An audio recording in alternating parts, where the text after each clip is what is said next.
Considering the idea of an underwater Metroidvania could send chills down one's spine. Based on the reputation of platforming heavy titles taking it below sea level, this is an amalgamation that shouldn't work. Shinsekai Into the Depths breaks through those expectations to offer one of the better, subaquatic titles in the Nintendo Switch library. Originally released last year onto the Apple Arcade, Shinsekai Into the Depths offers an immersive and anxiety-inducing experience, even if some of the main mechanics can get tedious. The silent protagonist of this journey is one of the few survivors of an environmental catastrophe. Ice has overtaken the land and forced humans below the surface of the waves to try to outlast the incursion. Unfortunately, this frozen menace is making its way through the surf as well, as your home is destroyed and you are left to explore for a new safe house or even some fellow human beings in the depths. Lore is told through hand-drawn storyboards in a foreign dialect, and the dialogue is presented purely through body language. This makes for a quiet experience that forces you to decipher meaning rather than telling you what is happening outright. The adventure is more mysterious, which pairs well with the fear created from your downwards journey.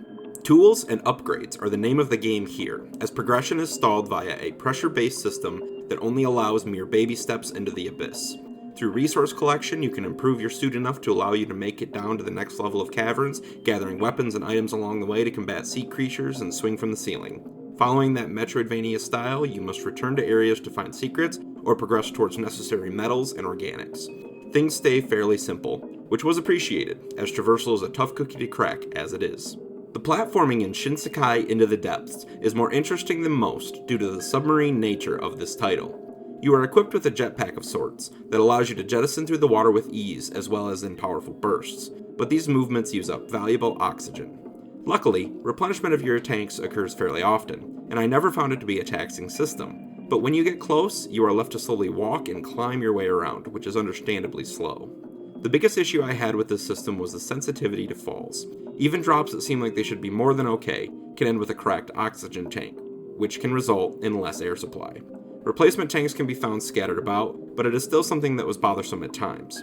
A submarine in the later stages makes for a more efficient experience, but the opening hours can be rough if you aren't careful. Resource gathering is the main source of your time in Shinsekai Into the Depths, but unfortunately offers a tedious experience that can be quite dull. Certain types of alloys are needed to better your equipment, forcing a constant search for those items. This is done through a mechanic where your flashlight is used to discover diggable patches of dirt. These areas are found all over the place, meaning some resources end up filling up your inventory very quickly, while the ones you actually need are harder to find. Because of this, time can be wasted while you leave a ton of items behind. The boss battles are a thing of beauty.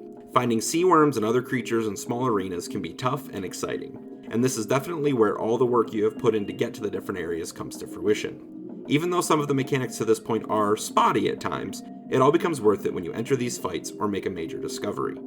Graphically, Shinsekai Into the Depths looks good, not great. Being a phone port, that is understandable, but it definitely made me wish there was a bit more here to add to what could have been some really stunning visuals. Regardless, nothing here looks bad, and the soundtrack adds the right kind of mix of action and spooky themes that allow for a total package that is thoroughly enjoyable. Shinsekai Into the Depths really shows that you can't assume a mobile port will be a subpar experience. Even with the tedious resource gathering and rough fall damage, this is a great Metroidvania that will surprise with how well it presents underwater platforming and exploration for a 2D experience.